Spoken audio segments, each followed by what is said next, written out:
என்னாச்சு? தகவல் உண்மைதானா?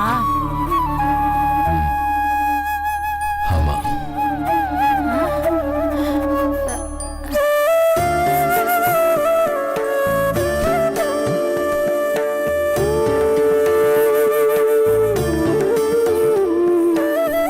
என்னங்க அவ சித்த பிரம்ம பிடிச்சவ மாதிரி இருக்கா? அந்த குழந்தை நிஜமாவே? ஆமா லக்ஷ்மி, அந்த குழந்தை இறந்து போச்சு. குழந்தையோட அம்மா என்னடானா, குழந்தை இறந்ததுக்கு தென்றல் தான் காரணம்னு அவளை ரொம்ப திட்டி விட்டுட்டாங்க. என்னங்க இது? அந்த குழந்தை இறந்துருச்சுன்னு கேக்குறது கஷ்டமா தான் இருக்கு. அதுக்கு நம்ம தென்றல் எப்படி காரணமாவா? இதைத்தான் தென்றல் அவங்க கிட்ட எவ்வளோ சொன்னா, ஆனா அந்த அம்மா கொஞ்சம் கூட புரிஞ்சுக்கவே இல்லை. சரி வா, அவகிட்ட 4 வார்த்தை ஆறுதலா பேசி அவளை தூங்க வைக்கலாம். வா வாங்க.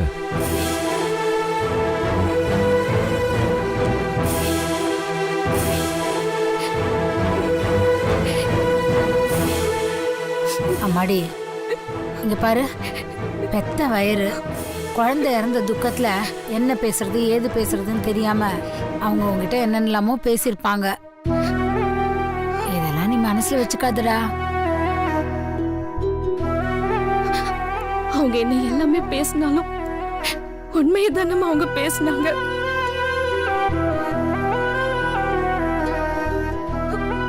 நான் உங்க அப்பா மேல கம்ப்ளைண்ட் கொடுக்காம இருந்திருந்தா அந்த குழந்தை இப்ப இறந்திருக்காதுல்ல.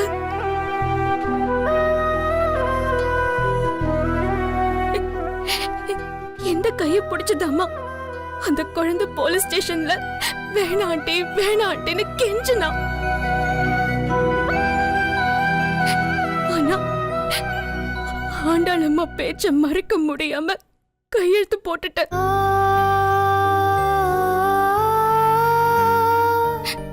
பண்ணி கொடுத்த சத்தியத்தை காப்பாத்தவும் என் வாழ்க்கையை காப்பாத்திக்கவும் அநியாயமா ஒரு பிஞ்சு குழந்தையோட உயிரோட விளையாடிட்டேனே.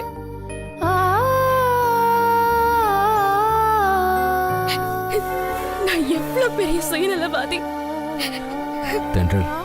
இல்லப்பா, மனசுல ரணமா வலிக்குது. நான் இப்படிப்பட்டவ இல்ல. என் மனசுக்கு எது சரின்னு படுதோ அததான்ப்பா நான் செய்வேன். அப்படித்தானே நீங்க என்ன வளர்த்திருக்கீங்க. ஆனா இப்போ யார் யார் பேச்சையும் மறுக்க முடியாம ஒரு குழந்தையோட சாவுக்கு நான் காரணமாயிட்டேன்.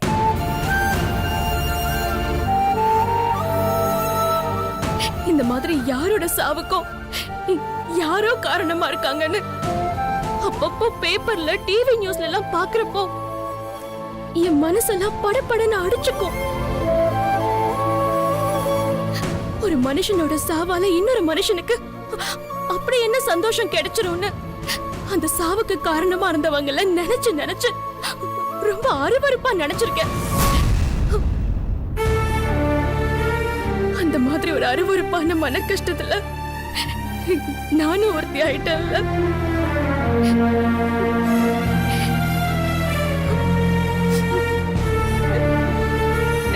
இனிமே நான் எங்கேயாவது ஏதாவது குழந்தைய பார்க்கும் போதெல்லாம்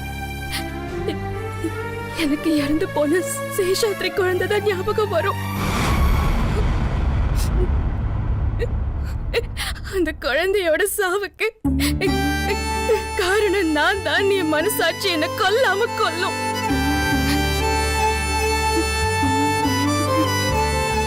இந்த அசிங்கத்தோட என்னால எப்படி நிம்மதியா தூங்க முடியும், சாப்பிட முடியும், பேச முடியும், சிரிக்க முடியும்?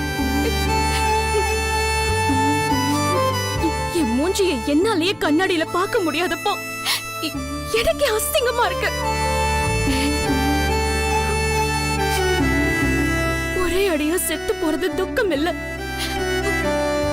ஒரு பச்சை குழந்தையோட சாவுக்கு காரணமா இருந்துட்டோமேன்னு நினைச்சு நினைச்சு ஒவ்வொரு நிமிஷமும் செத்துக்கிட்டே இருக்கிறது தாங்கிக்க முடியாத துக்கம். இனிமே தினம் தினம் அப்படி ஒரு துக்கத்தோட தான் நான் வாழ முடியும்.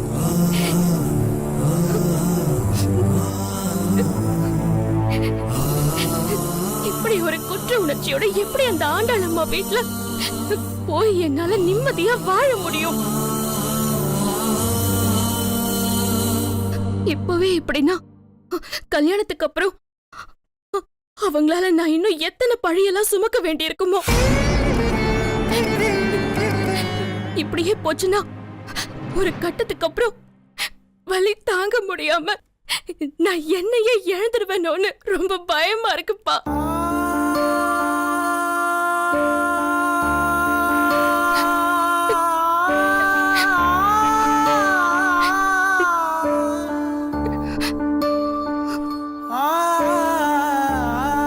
தென்றல், இல்ல எனக்கு புரியுதுடா.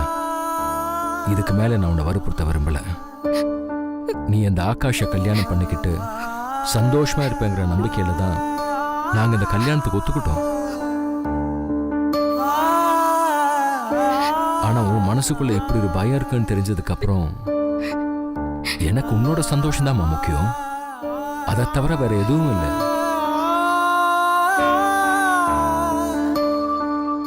நாளைக்கே நான் ஆண்டாள் அம்மாவை பார்த்து இந்த கல்யாணம் வேண்டான்னு சொல்லிட போறேன்.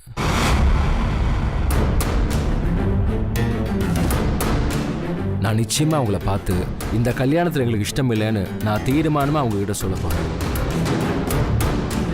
அவங்களுக்கு புரியுற மாதிரி. ஏங்க எதுக்கு அவசரப்பட்டு வார்த்தை விடுறீங்க? இல்ல லக்ஷ்மி, நான் எல்லாத்தையும் நல்லா யோசிச்சு தான் அந்த முடிவுக்கு வந்திருக்கேன். இல்ல நான் என்ன சொல்ல வரேன்னா, வேண்ட லக்ஷ்மி, இப்ப எதுவுமே பேச வேண்டாம். இனிமே இதுல பேசுறதுக்கு ஒண்ணுமே இல்லை. நமக்கு நமக்கு நம்ம பொண்ணோட சந்தோஷம் தான் முக்கியம். அதை பத்தி மட்டும் தான் யோசிக்கணும். வேற எதை பத்தியும் யாரை பத்தியும் யோசிக்க வேண்டிய அவசியம் இல்லை லட்சுமி.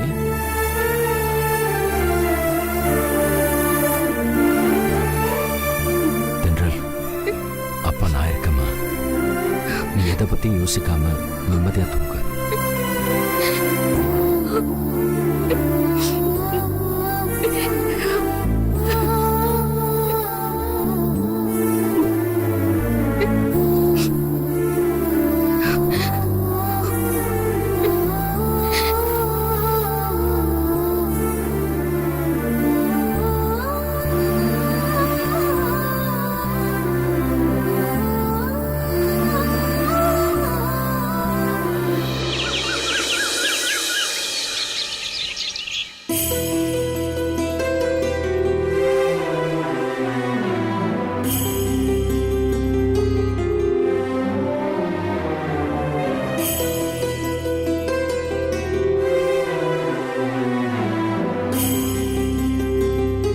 என்னம்மா தென்றல், ஆஃபீஸ் கிளம்பிட்டியா? ஆமாப்பா. சரி, போயிட்டு வா. ஆண்டாள் அம்மா வீட்டுக்கு போய் எல்லா விஷயத்தையும் நான் சொல்லிட்டு வந்துடுறேன்.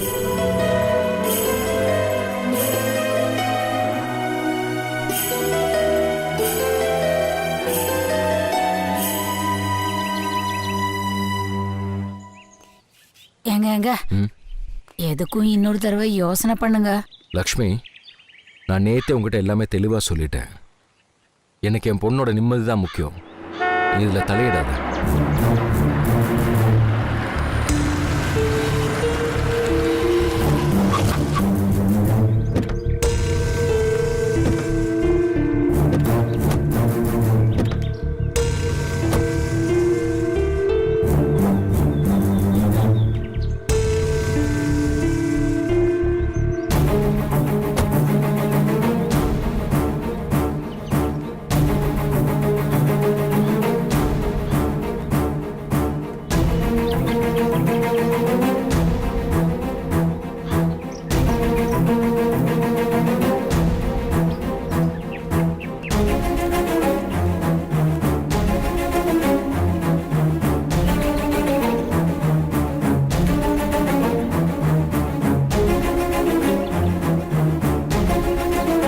என்ன வீட்டுக்கு வந்தவங்கள உள்ள வாங்கன்னு கூப்பிட மாட்டீங்களா? அதானே. அது சரி, நாங்க என்ன அடுத்தவங்களா? நீங்க கூப்பிட்டுதான் நாங்க உள்ள வரணுமா? இது நம்ம வீடு தானே. வாங்க உள்ள உள்ள போலாம். வாங்க போலாம். வாங்க. வாங்க வாங்க வாங்க.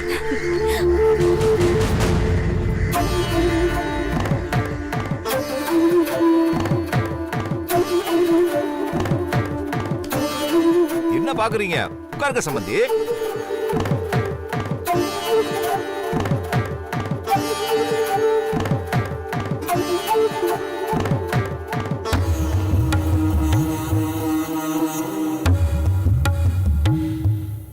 என்ன எல்லாரும் அப்படி பாக்குறீங்க?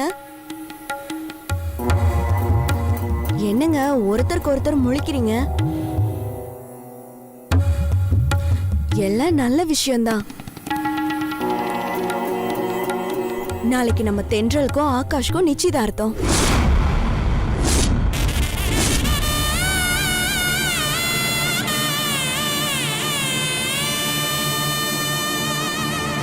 இந்த நல்ல விஷயத்த சொல்லிட்டு அப்படியே தென்றலுக்கு பொட்டு வச்சுட்டு போலான்னு வந்திருக்கோம்.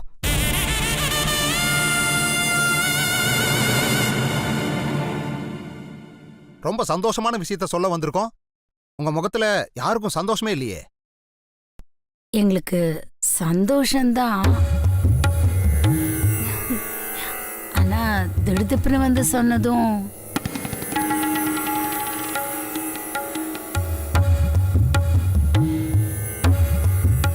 இதுக்கு மேல அவங்க கிட்ட எதுவும் மறைக்க வேண்டாம். என்னங்க? சொல்றேன்னு தப்பா நினைக்காதீங்க. இந்த கல்யாணத்துல எங்களுக்கு இஷ்டம் இல்லை.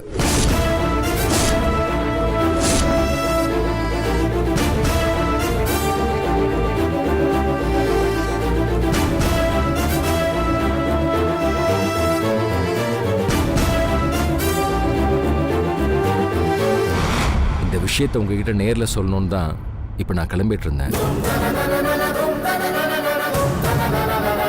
நான் ஏன் இப்படி ஒரு முடிவு எடுத்திருக்கேன்னு உங்களுக்கு புரியாம இருக்காது.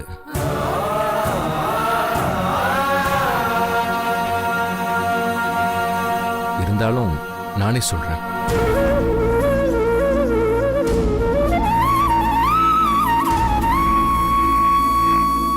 ஆரம்பத்துல இருந்தே ஆண்டாளம்மானால என் பொண்ணு பட்ட அவமானமும் அசிங்கமும் கொஞ்ச நெஞ்சம் இல்லைங்க.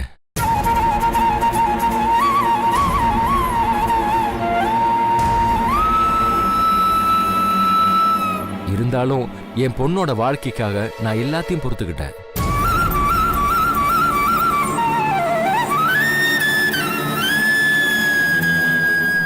ஆனா நேத்து என் பொண்ணோட வாழ்க்கையே கேள்விக்குறி ஆயிடுற மாதிரி ஒரு மோசமான சம்பவம் நடந்துச்சு.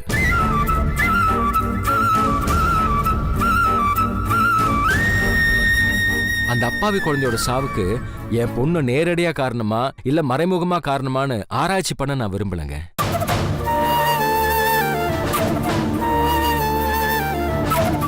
ஆனா அந்த குழந்தை இறந்தது நிஜம். அதுக்கு காரணம் என் பொண்ணுதான்னு அந்த குழந்தையோட அம்மா சொல்றாங்க.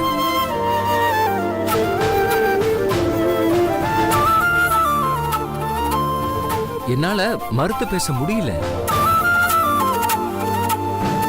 என் பொண்ணுக்கு இப்படி ஒரு சாபத்தை வாங்கி கொடுத்த ஆண்டாளம்மா குடும்பத்துக்கு என் பொண்ணை மருமகளா அனுப்ப எனக்கும் இல்ல அந்த வீட்டுக்கு மருமகளா போக என் பொண்ணுக்கும் விருப்பம் இல்லை.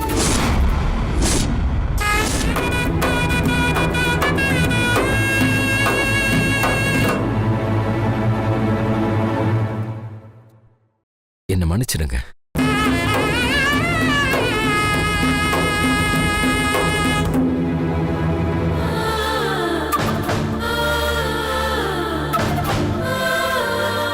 கல்யாணமாக போற பையன் பணக்கார ஏழை அப்படிங்கறதெல்லாம் தாண்டி தன்னோட பொண்ணை கடைசி வரைக்கும் கண் கலங்காம அவளை நிம்மதியாகவும் சந்தோஷமாகவும் வச்சுக்கிறானோ அவனுக்கு கல்யாணம் பண்ணி கொடுக்கறதான் ஒரு தகப்பனோட கடமை.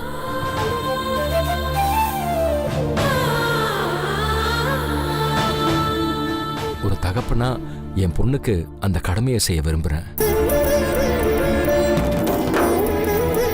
எங்களுக்கு யாரு மேல எந்த வருத்தமும் இல்லைங்க.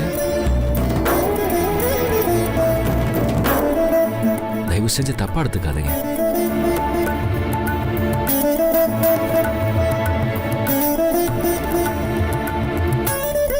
ஒரு அப்பாவா நீங்க எடுத்திருக்கிற முடிவு சரியான முடிவு. மாதவி, என்ன பேசுறோன்னு புரிஞ்சுதான் பேசுறியா? எல்லாம் புரிஞ்சுதாங்க பேசுறேன்.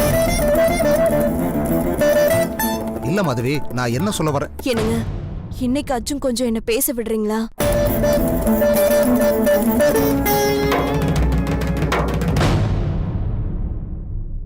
உங்களை நினைச்சா எனக்கு ரொம்ப பெருமையா இருக்கு.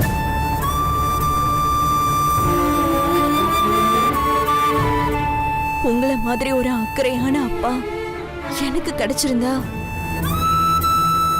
நான் அந்த குடும்பத்துல மாட்டிக்கிட்டு அடிமையா வாழ்ந்திருக்க மாட்டேன்.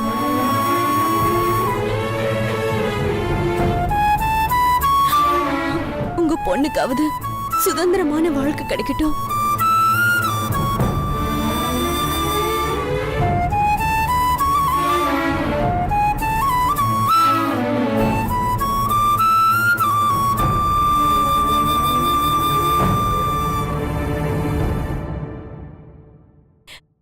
உனக்கு என்னம்மா குறை? அழகு, அறிவு, நல்ல மனசுன்னு எல்லாம் நல்ல நிறைஞ்ச பொண்ணு நீ.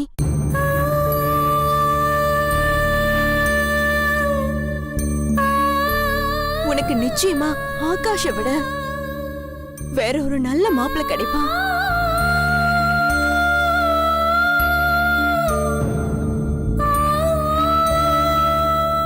சந்தோஷமா நல்லா இருப்பமா நீ.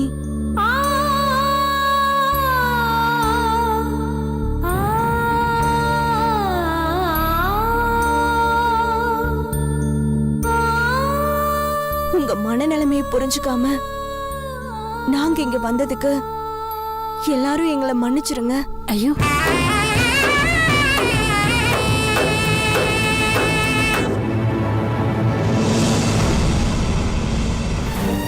மாதவி,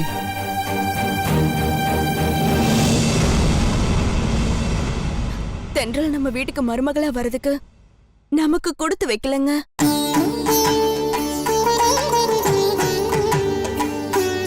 மாதவி, அது என்ன மன்னிச்சிருங்க மாமா. நம்ம கிளம்பலாம். வரங்க.